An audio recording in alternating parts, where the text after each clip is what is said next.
Welcome to another episode of The Brand Called You, a podcast and podcast show that brings you leadership lessons, knowledge, experience, and wisdom from thousands of successful individuals from around the world.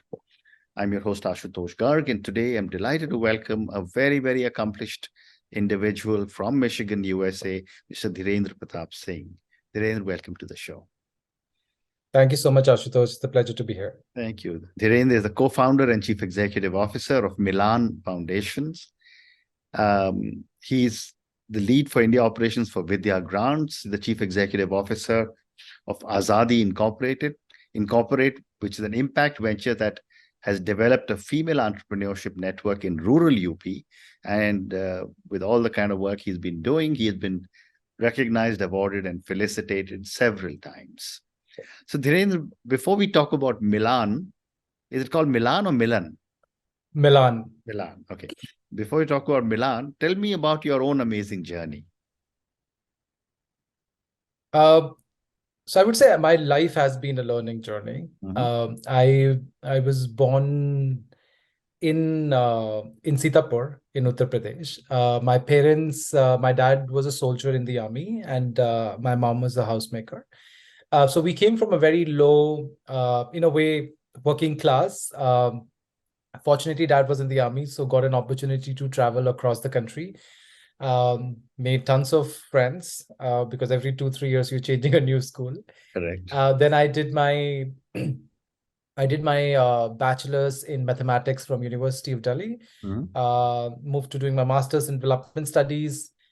And my first job was actually to work with Vidya Grants, which was a very interesting project altogether because we were funding education projects in India.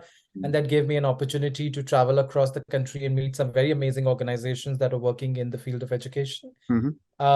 Post which I co-founded and then worked as a CEO with Azadi Impact Ventures. And in 2015, we pivoted from Azadi, and that's and then I joined full-time Milaan as a chief executive officer. I'm actually one of the co-founders, but I joined full-time. Okay. Grow, we moved to the US last year, so this is the next leg of the amazing journey that we're looking forward to. Fascinating, fascinating. So tell me a little bit about Milaan and what is your mission? So Milaan is a non-profit organization working with and for adolescent girls. So very specifically focusing on adolescent girls in India. And we create pathways for them to be educated, healthy, and safe. So we believe that if you're working with an adolescent girl, looking at a holistic approach to address the core issues of education, health, and safety, can really help, explore or create pathways for the girl to explore her full potential. And so that's our focus is. Okay. We are very focused on gender equality, and so we want to live in a gender equal and an inclusive world, and where every girl is educated, healthy, and safe. Well said. And how does the Milaan Foundation empower girls and young women in rural India? And what challenges do they typically face? And please give me some examples also. For sure. So India, in terms of, I'm going to give you some numbers too, actually. So India is a home to almost 130 million adolescent girls. So the largest in the world, right? But at the same time, when you look at some of the data that comes out of the fact that, for example, about 40% of the adolescent girls don't complete secondary education. India is still the home to the largest number of child brides in the world. We almost 1 in 4 girls get married before the legal age of 18. We know there are similar numbers around violence and stuff like that. But I think even if we just look at these two aspects of education and child marriage, and then we also need to acknowledge that when you're talking about these numbers are not coming from our Bombays and Delhis and Bangalores of the world, right? These numbers are coming from the hinterland of the country, where these numbers could be, from a retrospective perspective, much higher, because we're talking about the entire country and then those specific states. So Milaan specifically works with adolescent girls in the hinterland. So we currently work in Uttar Pradesh, Madhya Pradesh, and northern Karnataka. A lot of work on Uttar Pradesh because Uttar Pradesh is the home to the largest number of adolescent girls in the country. Almost 1 in every 5 adolescent girls live in Uttar Pradesh. And as much as the state has progressed, I think there are the backlog in terms of the development indicators is just humongous.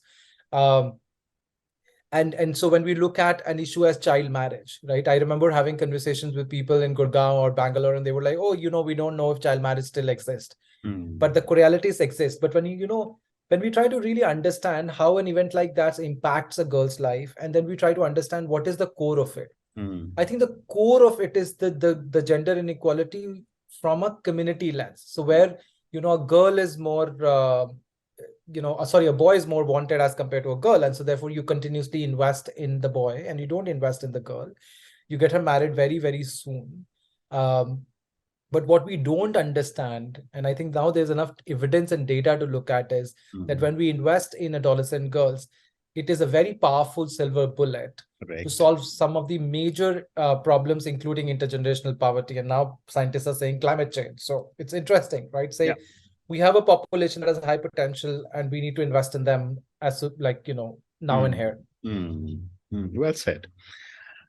So now, tell me a little bit about some of the unique aspects of the Milaan Foundation approach to education and community development when you compare yourself to some of the other NGOs. So that's a very interesting question. I think a lot of organizations in the country are doing some very, very amazing work. And I think, but not the idea of competitiveness, but more from a collaborativeness. There is definitely a uniqueness in our approach.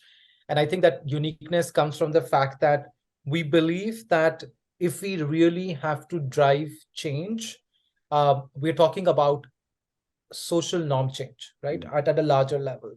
How do you make somebody believing that investing in girls is as powerful as investing in boys? How do we challenge some of those very gender regressive social norms and kind of create new ones, right? When you're looking at this kind of change, you need to build a movement, right? We saw recently like Me Too movement. You see a larger sectorial change happens when you're looking at building a movement. And that's Milan's approach. We believe that if we're able to build grassroots, so girls add grassroots leaders in the communities and put them together and bring them together, and we are able to build a movement, then we are able to challenge and change social norms. And we're able to write stories of hope and build these role models for other girls to follow, right? And I think a lot of this has come from our lived experience. So we started as running a school, and then we ran centers, and then we realized that, the government is also running schools and centers. And so how do we really get the communities to make sure that just because the school doesn't guarantee that the girl is going to go to school, right? How do we build that guarantee? If somebody's ready to pay for that building and the school fee and stuff like that, how do I really make sure that this girl in the village goes to that school? I think that is the challenge. And India has actually seen that movement in the primary education sector. We were seeing this challenging more on the secondary factor because of adolescent, because of the sexuality of the girl, because of marriage. Also because that's the time when she can make money. So I think a lot of that kind of factors comes into. So Milan's uniqueness is basically the movement building model that we are working on. Very interesting. And what do you believe are the most important factors to drive change in the lives of young women in rural India? I think the most important factor is to acknowledge the aspiration of the girls. I think they're doing the 95% of the fighting in their day-to-day unique challenges that they face. Right? They need the 5% support for that extra leverage to kind of move them forward. I do think that their aspirations and the commitment and determination to make sure that those aspirations become reality. I think that is what has actually moved the gender needle in the country, right? And there's data now coming in showing like how many educated women put a hand on their heart and said, I will make sure my child will be educated. And that itself is an intergenerational change that comes into, right? So I think these young women have aspirations, they have the commitment, they have the determination, and we need to kind of, accelerate the process of supporting them. When I was preparing to talk to you, I was also fascinated by your Girl Icon program. Tell me a little bit more about this the Girl Icon program and its role in empowering young female leaders within their own communities? And give me an example. Yeah, so let me start with an example. In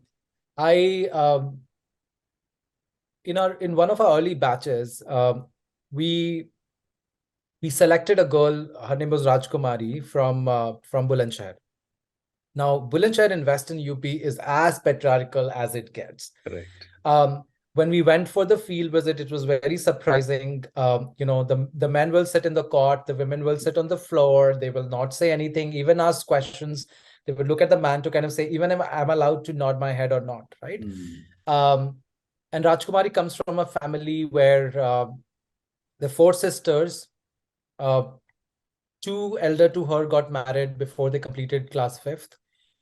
She was the government has a Kasturba Gandhi Balika Vidyalaya, which is 6 to 8, and she was struggling to kind of convince her parents to send her to this free residential school.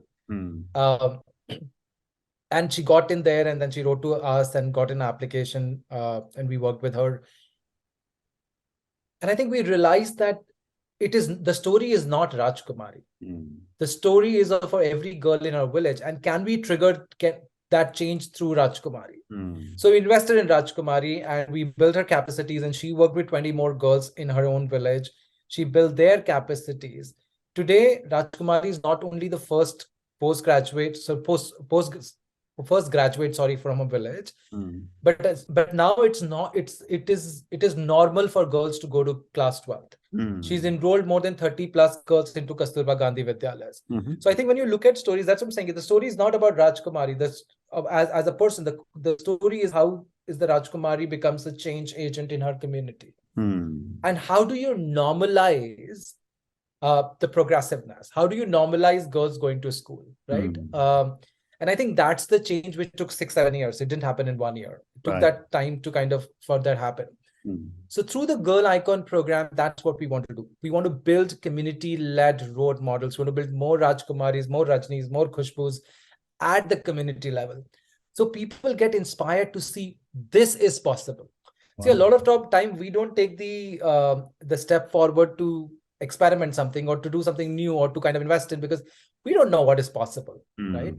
And so the usual ways always becomes the convenient way.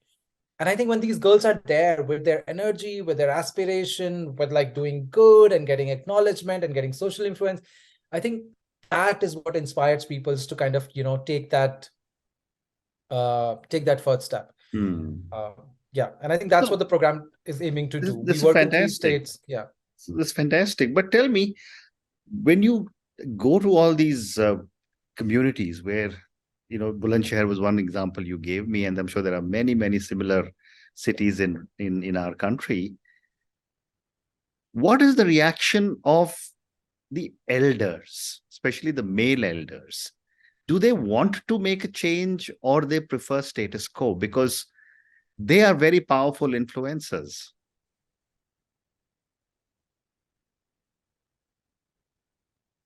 I would say there is not a single color that you can paint all the elders to. Sure. Right. And I think it is the variance of the colors that helps to play around with it, or make a picture more beautiful. So I think what we have seen is that in the last 20 years with media, the one thing that has definitely happened is that the status quo some or other way has been challenged. And most of these, and we've definitely seen a significant amount of people, I was watching a documentary on US elections, what they call as a swing population, right? Like they're like, they understand. So it's simple, right? You go to a village, you ask an elder, should you educate your daughters? And they were like, yes, definitely. Then you ask, why are you not educating yours? And the conversation changes, right? So I think there is definitely a change in the environment. And then majority, we see that people want to try, but just don't know. And they're looking at the right amount of support and acceptability within their ecosystem to be able to make that first step.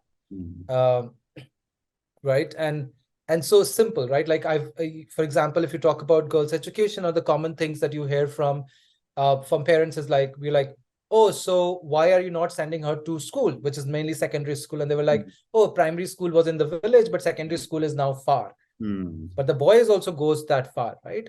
What is stopping them? It is the fear that if something happens to my daughter, then where will I go? And that fear also comes from their social economic vulnerability. Correct. But when you have 4 girls together going, that fear reduces. And then if that 4 becomes 10, the fear kind of just goes away, right? So I'm just saying there's this factor that comes into, we have definitely had backlash with elders in some communities, but I would also say that they've also been one of our strongest community supporters when converted. So it takes time to convert.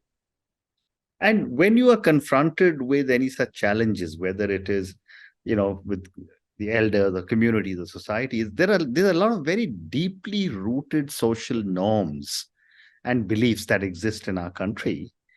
How do you as a foundation work around these social norms and beliefs? So I think the one thing that we've learned over the years is that the fabric of the organization has to be influenced and built by the local community. So for example, we are close to about 200 people in the organization. About 160 to 175 people come from the communities we work in, right? So we as an organization, we are continuously unweaving and weaving what to do. That's one. Number two is, I think we don't appreciate enough the power of conversations. And so when confronted, I think it is very important to take a step back, right? And really see, is this something that we can start a conversation with? I think the problem is we're just getting into too much of who's right and who's wrong. Nobody's right and nobody's wrong, right? That's how the world works. Correct.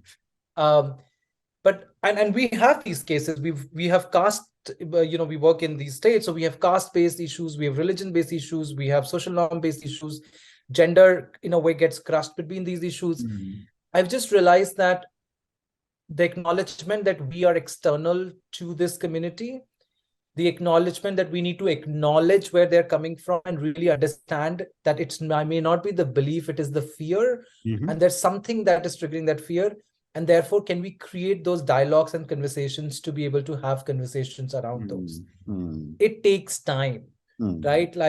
And I think the problem that I see is that somebody says, I want to get my daughter married, and the other person says, you cannot, it's against the law. And I think when the two of them fight, somebody gets crushed in the process. Correct. It's a thing. But I think if you're able to create spaces to have dialogues, to really understand, and also bargain, right? You're not saying 18, nobody cares.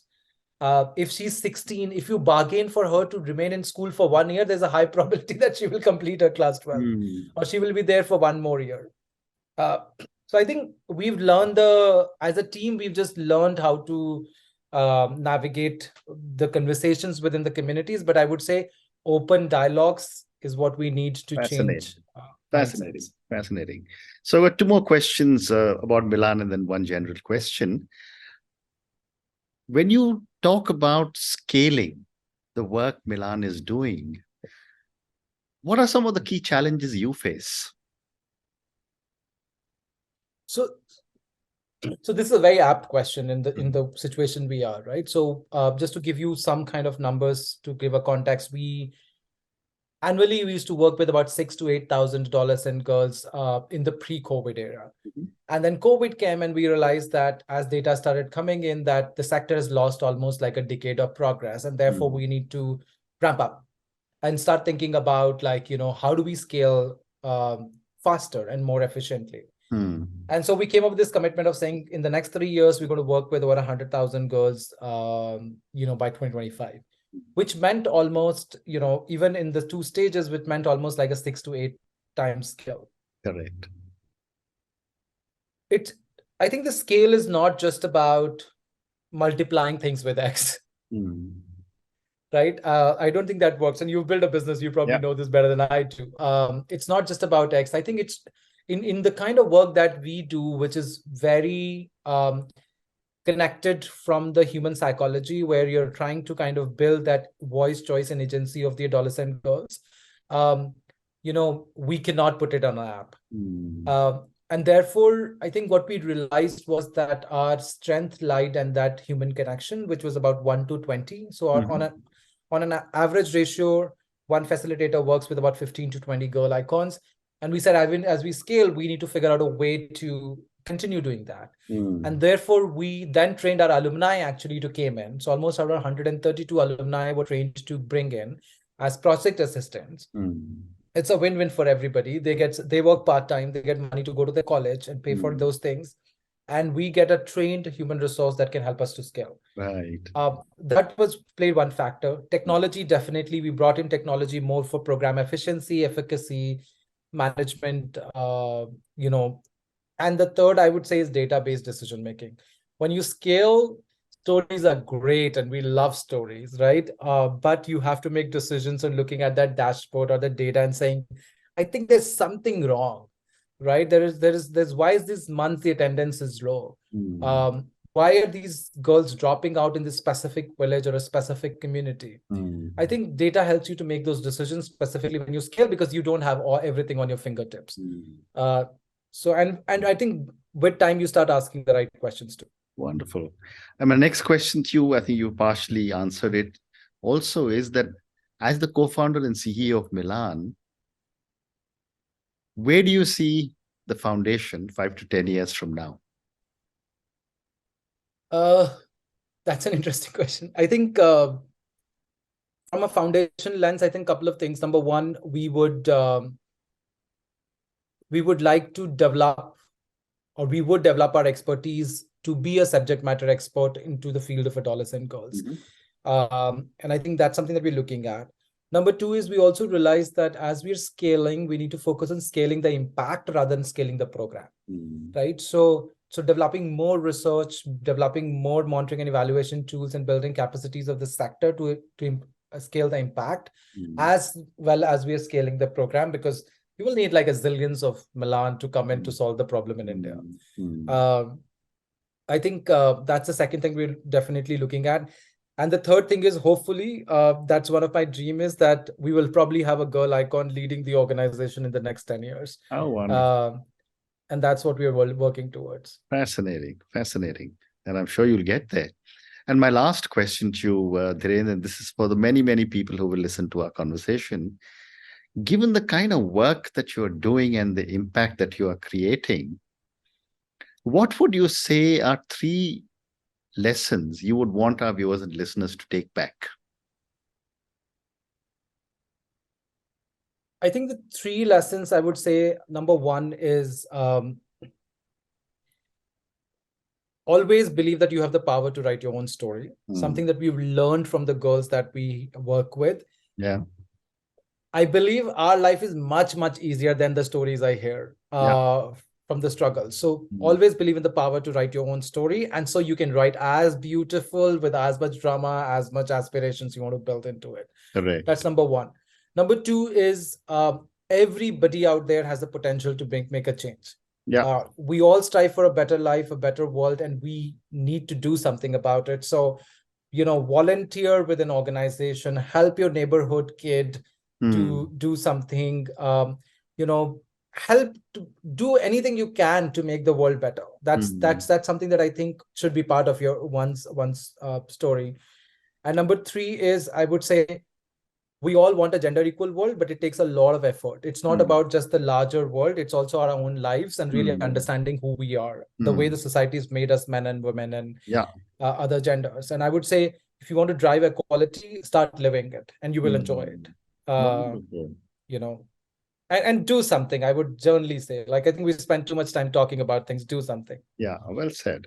And on that note, Dhirendra, and your 3 amazing lessons, believe you have the power to write your own story, because we all have the capability of doing that. Second, you said everyone can make a change, and therefore be a volunteer, make a difference. And the third one you said was that we all love to see a gender equal world. We can keep talking for as long as we want, but I think every one of us must need to start living this belief that we can have a gender equal world. Thank you, Dhirendra, for speaking to me about your journey. Thank you for speaking to me about the Milaan Foundation and all the amazing work that it is doing. I learned several new things from you today about adolescent girls and some of the incredible challenges we are facing in India, and how you and your colleagues are doing such amazing work to be able to support them. Thank you for everything that you're doing, and good luck to you.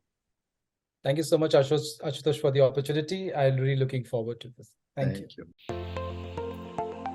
Thank you for listening to the Brand Called You videocast and podcast, a platform that brings you knowledge, experience, and wisdom of hundreds of successful individuals from around the world. Do visit our website www.tbcy.in to watch and listen to the stories of many more individuals. You can also follow us on YouTube, Facebook, Instagram, and Twitter. Just search for the Brand Called You.